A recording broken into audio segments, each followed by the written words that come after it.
오늘 우리가 함께 읽은 본문 말씀은 바리새인들이 한 가지 주제를 가지고 예수님을 시험하면서 묻는 것으로 시작이 됩니다. 3절 말씀이죠. 바리새인들이 예수께 나와 그를 시험하여 이르되 사람이 어떤 이유가 있으면 그 아내를 버리는 것이 옳으니까. 지금 바리새인들이 부부관계, 특히 이혼에 관련하여서 예수님께 묻고 있습니다. 사람이 어떤 이유가 있으면 그 아내를 버리는 것이 옳으니까. 여러분, 이 말씀, 이 질문 자체만 보면 우리가 이들의 진짜 의도가 무엇인지 좀 헷갈릴 수 있죠. 이게 진짜 몰라서 묻는 거야? 아니면 뭔가 다른 꿍꿍이가 있어서 물어보는 거야? 좀 헷갈립니다. 그런데 오늘 말씀 보니까요, 그들의 의도가 무엇인지를 분명하게 밝혀주시죠. 예수님을 시험하여 이르되 그러잖아요. 시험하는 거예요, 시험하는 거. 그러니까 지금 바리새인들이 뭘 몰라서 묻는 게 아니고 예수님께 함정을 파놓고는 예수님이 걸려 넘어지도록 그렇게 하고 있다는 것이죠. 자, 근데 이게 시험거리가 될 수 있나? 좀 우리가 좀 궁금합니다. 근데 시험거리가 됩니다. 왜일까요? 이게 이제 이렇게 우리가 좀 추측을 해볼 수가 있는데, 예수님이요, 만약 이유가 있으면 아내를 버릴 수도 있지라고 대답하신다면 어떻게 반응이 나올 수 있겠어요? 바리새인들이 아니, 이 사람 신성한 가정을 이렇게나 쉽게 생각하다니 이거 정말 몹쓸 사람이네.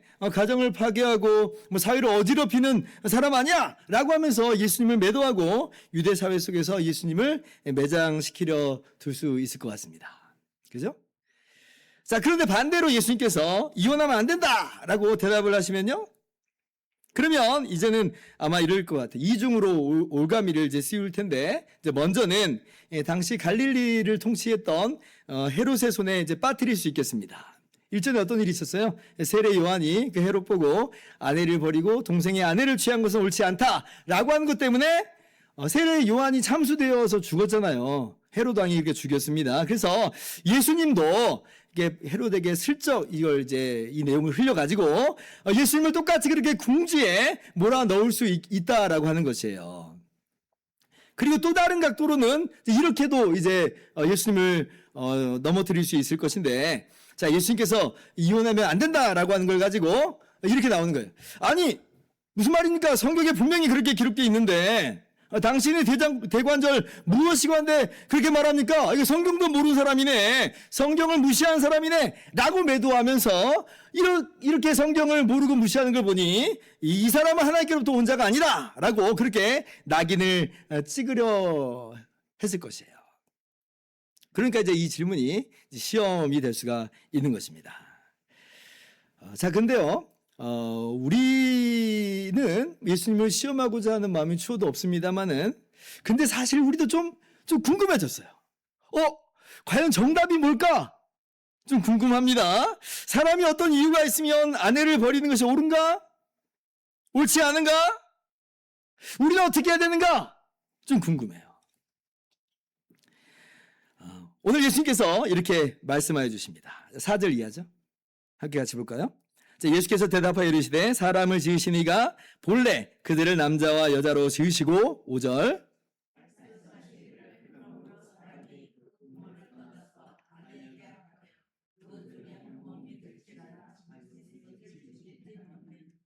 자, 그 둘이 한 몸이 될지니라 하신 것을 읽지 못하였느냐. 자, 우리말 성경에서는 이제 우리 한국어의 어순 때문에 어쩔 수 없이 이 읽지 못하였느냐라고 하는 말씀이 5절에 이렇게 나와 있는데요. 근데 이제 사실 헬라어로 보면 이 말씀이 읽지 못하였느냐가 4절에 주님의 대답 제일 첫 들머리에 있습니다. 그래서 다시 풀어본다면 이렇게 이제 할 수 있어요. 예수께서 대답하여 이르시되 안 읽어봤어? 예수께서 대답하여 이르시되 너희 안 읽어봤어? 라고 하시는 거예요. 그러니까 예수님께서 어떤 즉답을 하시기 전에 지금 뭘 말씀하시는 거냐면, 이와 관련된 성경 말씀 창세기 2장 24절을 인용하여 말씀하시는 거예요. 여러분, 이게 뭐냐면요, 이런 의미를 담고 있어요. 하나님의 말씀인 성경이 최고의 권위요, 최종 권위임을 예수님이 분명히 하시는 거예요. 안 읽어봤어? 성경에 나와 있잖아, 이 말입니다.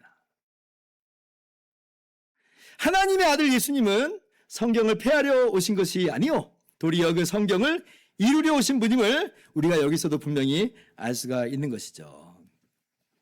그래서 우리가 여러분, 이 세상을 살아갈 때 우리 개인의 어떤 의견이나 감정이 최종 권위가 되게 해서는 안 됩니다. 오늘 예수님께서 그러하신 것처럼 하나님의 말씀인 성경이 유일한 최종 권위임을 인정하고 그 앞에 우리가 엎드려야 할 것이에요. 오늘 예수님 보세요. 예수님은 하나님의 아들이심으로 그저 당신의 권위로 말씀하셔도 충분하시지만, 근데 예수님께서는 성경을 강조하시잖아요. 안 읽어봤어? 읽지 못하였느냐?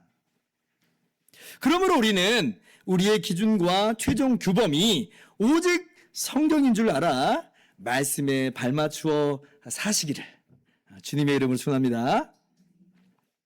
자, 그러면서 예수님께서 이 성경을 근거로 해서 어떤 결론을 내리세요? 6절 말씀이죠? 같이 한번 읽어봅시다. 시작.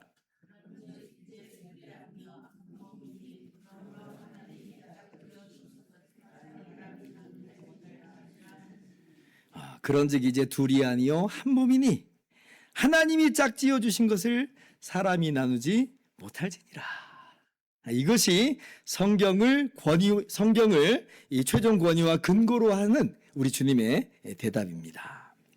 그러니까 이제 시험하러 왔던 바리새인들이 일단 움찔했을 거예요. 이제 왜냐하면 예수님이 가정을 무시하는 무슨 사회를 어지럽히는 그런 분이 아니시잖아요. 그리고 무엇보다도 성경을 가지고 말씀하시니까 반성경적인 사람이라고 그렇게 매도할 수도 없는 노릇입니다. 그죠? 자, 그런데 아직 그들에게는 비장의 무기가 남아있어요. 어쩌면 바리새인들이 예수님의 이러한 대답을 충분히 예측하고서는 걸려들었어! 라고 하면서 이제 비장의 무기를 꺼내요. 이 질문으로 드디어 예수님을 공경에 빠뜨릴 수 있을 거라 라고 하는 그런 내용이 있습니다. 이들의 비장의 무기가 뭐냐? 라고 할 때 7절이에요. 여짜오되 그러면 어찌하여 모세는 이혼 증서를 주어서 버리라 명하였나이까? 이런 거요. 아니, 성경 보면 분명 모세가 이혼 증서를 주어서 내보낼 수 있다고 했는데, 아니 그럼 이거 어떻게 대답하실 겁니까? 한번 말씀해 보시죠. 라고 하면서 아주 의기양양하게 예수님을 지금 보고 있을 거예요. 예수님 틀렸다는 거죠. 한마디로. 목사님, 근데 진짜 그런 말씀이 성경에 있나요? 예, 한번 좀 봅시다. 자, 신명기, 구약 신명기 24장 1절이에요. 같이 읽어볼까요? 시작. 사람이 아내를 맞이하여 데려온 후에 그에게 수치되는 일이 있음을 발견하고 그를 기뻐하지 아니하면 이혼 증서를 써서 그의 손에 주고 그를 자기 집에서 내보낼 것이요. 이혼 증서를 써서 그의 손에 주고 그를 자기 집에서 내보낼 것이요. 와! 성경에 있는 말씀이었어요. 그러니까 지금 여러분 오늘 이 주제가 이 바리새인들의 질문이 결코 만만한 질문, 쉬운 게 아니었어요.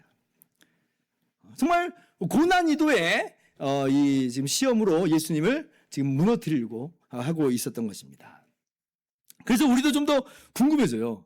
진짜 성경에 있었네. 아니 그럼 이게 어떻게 된 일인가? 우리도 좀 이제 이 해석을 좀 해야 될 것 같아요. 어떻게 이걸 우리가 해석하고 이해를 해야 되는가? 예수님이 틀리실 리는 없는데. 자, 그러니까 오늘 주님께서 뭐라고 말씀하십니까? 8절 이하예요. 자, 예수께서 이르시되 모세가 너희 마음의 완악함 때문에 아내 버림을 허락하였거니와 본래는 그러지 아니하니라. 9절 같이요.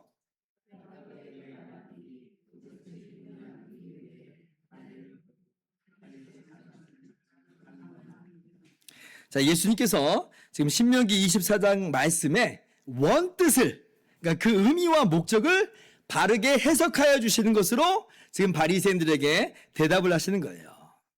지금 이 당시의 일반적인 유대인들이요, 이 신명기 24장 1절에 수치되는 일을 자의적으로 해석을 해서 아주 사소한 걸 가지고 트집 잡아서 이혼을 하곤 했습니다. 근데 예수님께서 뭐라고 말씀하시는 거예요? 그들의 해석과 적용이 완전 잘못된 것임을 분명히 말씀해 주시는 거예요. 예를 들면 이런 이제 해석도 했다는 거예요. 당시 유대 학파 중에 유명한 학파요, 주류를 이룬 학파 중에 힐렐 학파라고 하는 이 학파가 있는데 이렇게까지 말을 했답니다. 빵을 태우거나 소금을 너무 많이 넣어서 음식이 짜거나 그래서 하여간 남편이 마음에 들지 않으면 세상에 짜! 이러면서 마음에 들지 않으면 그게 수치되는 일로 간주가 돼요. 그래서 정당한 이혼 사유가 될 수 있다. 이렇게까지 해석하고 적용했습니다. 놀랍죠? 물론 모든 학파가 다 그렇게 가르친 것은 아닌데, 그런데 오늘 바리새인들은 예수님께 따져 묻는 이 뉘앙스를 보니까 아마 그쪽으로 좀 기울어진 것처럼 보여요. 그런데 주님께서는 뭐라고 말씀하세요? 그들의 해석과 적용이 잘못된 것임을 분명히 말씀하시는 것입니다.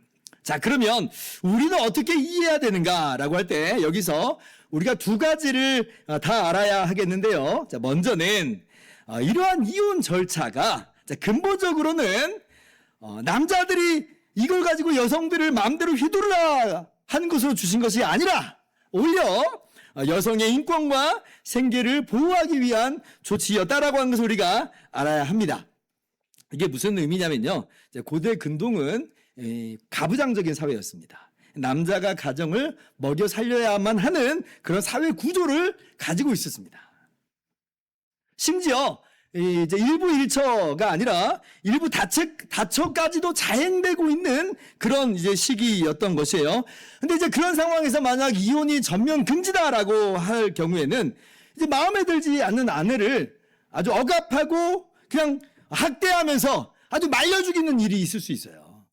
마치 마른 고목과도 같이 그 안에서 말라 비틀어지게 할 수 있었던 것이죠. 그래서 이제 이때에 이혼 증서라고 하는 것은 여성에게 있어서 전 남편의 어떤 폭압과 또 굴레에서 해방시켜주는 어떤 장치라 볼 수 있는 것입니다. 그래서 다른 남자하고 결혼도 할 수 있게 해서 생활을 도모할 수 있게 하는 그런 제도였던 거죠. 그래서 칼빈이 신명기 주석에서 이렇게 이야기를 합니다. 모세가 이혼 증서를 주라고 한 것은 마음대로 이혼해도 된다고 이혼을 승인하는 것이 아니라 남편들의 잔인함으로부터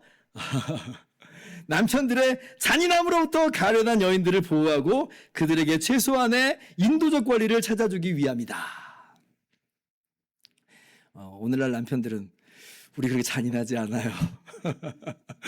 오늘날 얼마나 여성의 인권이 신장되는데요. 오늘날은 이제 그럴 수 있지만 과거에는 그렇지 않았거든요.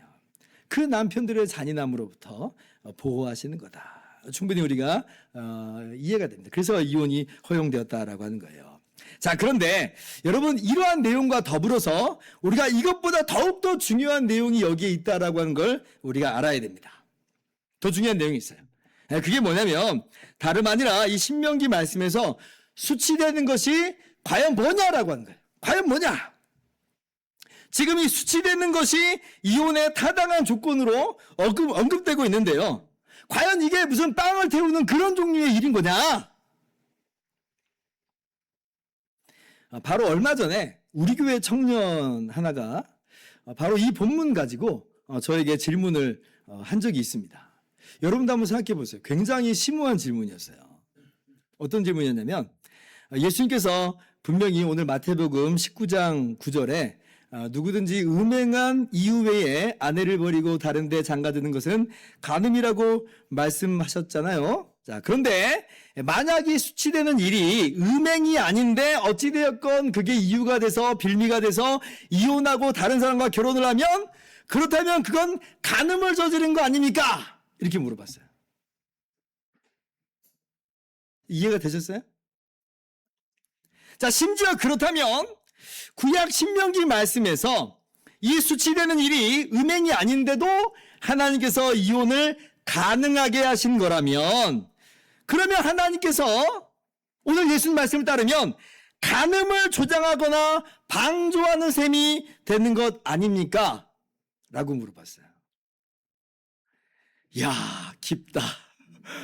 와, 제가 우리 청년들의 수준을 정말 깜짝 놀랐습니다. 깜짝 놀랐어요. 굉장히 예리한 질문이에요. 하나님께서 마치 이제 이 수치되는 이 일을 그렇게 단순하게 생각을 해버리면 하나님 마치 죄를 그냥 뭐 그 정도 좀 봐줄게, 뭐 어쩔 수 없이 그냥 그렇게 해서 이혼하고 재혼하는 거는 뭐 눈 감아주지라고 하는 그런 이해로서 오해가 될 수 있겠잖아요. 근데 하나님 그런 분 아니잖아요. 분명히 음행을 방조하거나 조장하거나 그러실 리는 없잖아요. 그럼 이게 무슨 의미인가라고 할 때 여러분, 오늘 예수님의 이 명확하고도 분명한 말씀이 이 해석의 기준이에요.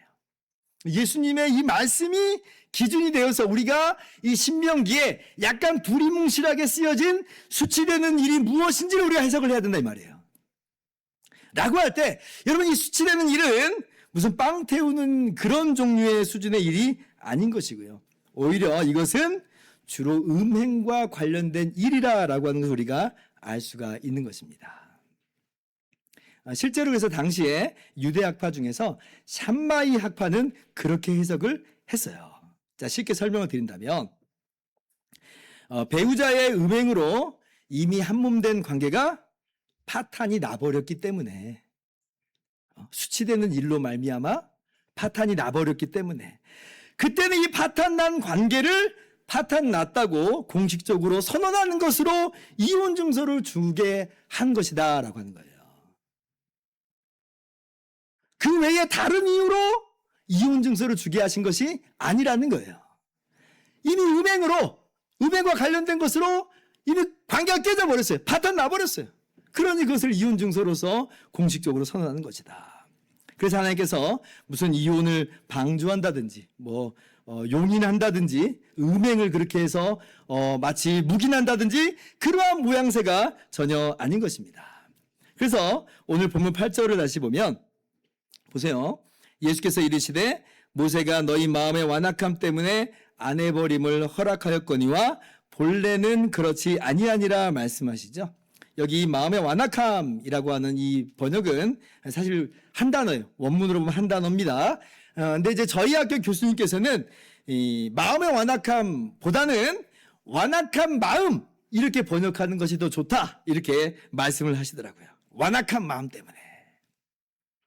즉 이게 무슨 얘기냐면 인간의 타락 이후에 죄로 완전히 얼룩진 우리 인간의 부패한 본성 때문에, 그러니까 완악한 마음 때문에 라는 말은 우리 인간의 죄악된 본성, 부패한 본성 때문에, 그래서 음행이 다반사로 벌어지게 되었고, 그래서 이혼이라고 하는 불가피한 조치들이 허용되게 됐다라고 하는 것이에요. 근데 본래는 어때요? 본래는이란 뜻은 인간이 타락하기 전에는입니다. 처음에는, 창조 때에는 이런 뜻이에요. 본래는 창조 때는 그렇지 않았다는 거예요.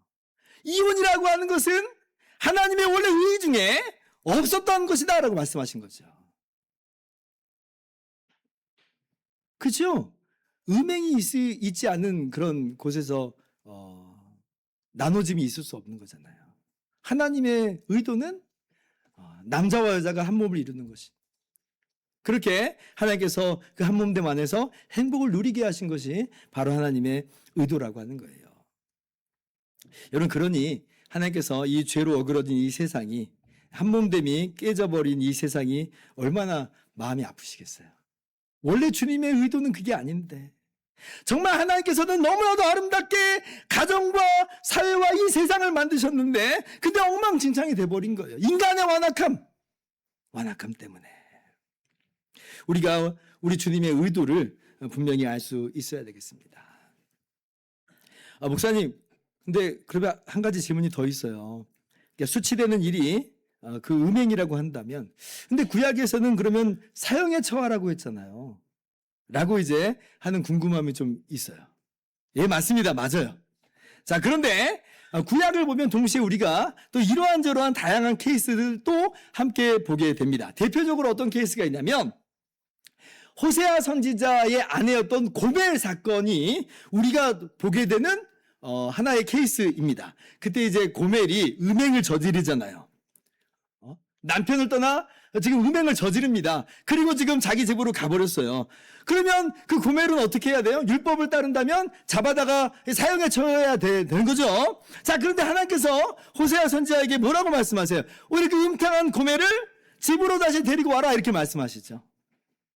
그러니까 사형이라고 하는 조치가 아닌 별다른 조치를 말씀하세요. 그렇게 해서 하나님께서 이 범죄하여 우상을 따르는 하나님을 떠난 가늠한 여인과도 같은 이스라엘을 여전히 사랑하심을, 돌아오라 하시는 하나님의 그 놀라운 은혜와 사랑을 이 호세아 선지자를 통해서 흘낏 보여주시는 거예요. 그런 케이스들이 있었어요. 그리고 신약에도 보면 마리아와 요셉의 경우도 보면 그렇습니다. 물론 결혼은 아니지만 준결혼 상태인 약혼 상태였는데, 근데 약혼 상태에서 지금 마리아가 성령으로 예수님을 잉태했습니다. 우리는 다 아는 사건인데, 근데 잘 모르는 입장에서는 그 명백한 뭐예요? 지금 음행을 저지른 그런 모양으로 받아들여질 수 있잖아요. 근데 요셉이 어떻게 해요? 그래서 사형에 넘겨주는 게 아니라 가만히 끊고자 했다 그러죠. 요셉은 모르는 입장이니까 가만히 끊고자 했다. 그래서 이 배우자가 음행을 저질렀을 때에 꼭 사형에 넘겨주는 것만은 아니었다라고 하는 것, 당시의 상황 속에서 우리가 볼 수가 있는 거예요. 물론 그렇다고 해서 그게 죄가 죄 아니라고 하는 것은 아닙니다. 다만 뭐냐? 한때 한 몸이었던 이 배우자로서 그저 이혼 증서를 줘서 관계를 끊을 뿐이고, 심판은 하나님께 맡기는 거죠. 죄가 죄가 아니라고 하는 게 아니라 심판 하나님께 맡기는 것이고, 자기는 그 관계를 정리를 하는 것입니다. 그래서 여러분 오늘 말씀을 적용해 보자면 주님의 말씀, 주님의 그 의도는 명확합니다. 하나님께서는 결혼을 정말 귀하게 여기신다는 거예요. 본래는 그렇지 아니하니라. 하나님께서는 둘이 한 몸을 이루게 하셨어요. 하나님께서 짝지어 주신 것이다 라고까지 주님께서 말씀하세요. 그래서 우리는요, 우리의 결혼 관계라고 하는 것이 단순한 사람과 사람 사이의 약속과 계약 수준의 이야기가 아니라 하나님이 맺어주신 것으로 알아 정말 귀하게 여겨야 됩니다. 이것이 오늘 말씀의 핵심이에요. 요즘에 안타까운 현상 중에 하나가 사람들이 결혼을 귀하게 여기죠.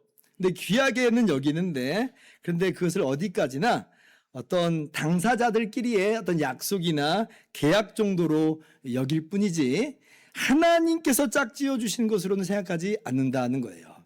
물론 예수님 안 믿는 사람들은 뭐 다 그러고 있겠지만, 근데 예수님 믿고 있는 우리들마저도 어쩌면 결혼이라고 하는 것을 그냥 우리끼리 결혼인 거지 라고 하는 것으로 정말 단순하게 생각을 한다라고 하는 것입니다. 그래서 그런지 몰라도 결혼 예식에 목사님들이 하시는 일들이 점점 줄어들었어요. 제가 얼마 전에 결혼식장에 다녀온 일이 있었는데 목사님이 딱 5분도 아닌 것 같아요. 한 4분 30초 설교하시더라고요. 저 개인적으로는 너무나 안타까웠는데, 근데 그 5분이라고 하는 설교도 설교라고 하기는 그렇고 무슨 덕담, 기독교적인 덕담을 하고 그냥 마치셨습니다. 그러니까 하객들로부터는 우레와 같은 박수가 그냥 지루한 설교일 줄 알았더니 그냥 듣기 좋은 덕담이 들리니까 우레와 같은 박수가 터졌는데, 그런데 저는 뭔가 모르는 아련함이 있는 거예요. 제가 목사라서 그렇습니까? 그쵸, 제가 목사라서 그래요. 가제는 개편이라고. 여러분 주례나 어떤 설교의 길이나 그런 것이 뭐 핵심은 아닌 듯합니다. 다만 우리가 결혼을 우리끼리의 약속으로 여기고 있는가? 아니면 궁극적으로는 이것이 하나님이 짝지어 주신 것으로 알고 결혼을 하는 것인가? 우리가 여기에 대해서 좀 깊이 생각을 해봐야 됩니다. 제 아무리 목사님이 뭐 주례를 냈고 성혼 선언을 했다 할지라도 자기들이 하나님이 짝지어 주신 것을 전혀 의식하지 못한다면 뭐 그게 무슨 의미가 있겠어요. 근데 반대로 혹 주례가 없었다 할지라도 자신들이 정말 하나님 앞에서의 결혼임을 진정으로 의식하고 인정하고 그렇게 귀하게 여긴다면 그러면 된 것이다. 하나님이 짝지어 주신 것이고 하나님이 둘을 하나 되게 하신 것으로 그렇게 고백하면서 그렇게 약속하면서 결혼을 하는 것이야말로 그것이 바르게 결혼하는 것이고, 그리고 그렇게 우리가 결혼 생활을 아름답게 이어가야 되는 것입니다. 이제 말씀 마칩니다. 사랑하는 성도 여러분, 결혼을 정말 귀하게 여기시기를 바랍니다. 주님께서 하나 되게 하신 거예요. 완악한 마음, 인간의 죄악과 부패, 음행의 이유 외에는 이혼은 허락되지 않는 것이에요. 그리고 우리와 진정한 한 몸이 되어주신 우리 주님을 떠나가라고 하는 또 영적 음행이 강요된다면 물론 그것도 고린도전서 7장 말씀 보면 이혼의 한 사유가 될 수 있죠. 왜냐하면 보다 근본적인 한 몸됨을 지키는 것이 핵심이기 때문에 그렇습니다. 자, 그런데 그렇지 않다면 원래 하나님께서 의도하시는 것과도 같이 하나님께서 둘이 한 몸 되게 하셨으니 하나님께서 짝지어 주신 것이니 우리가 주님의 도우심을 얻어서 가정을 돌보고 지키고 그렇게 아름답게 결혼 생활을 영위해야 되겠습니다. 그러한 가정 생활을 통해서 하나님이 예비하신 복과 또 그 과정 가운데서 우리가 정말 많은 일들을 겪는데 그 과정들을 통해서 또한 성숙한 열매요 아름다운 열매를 그렇게 거두어 가실 수 있기를 주님의 이름으로 축원합니다.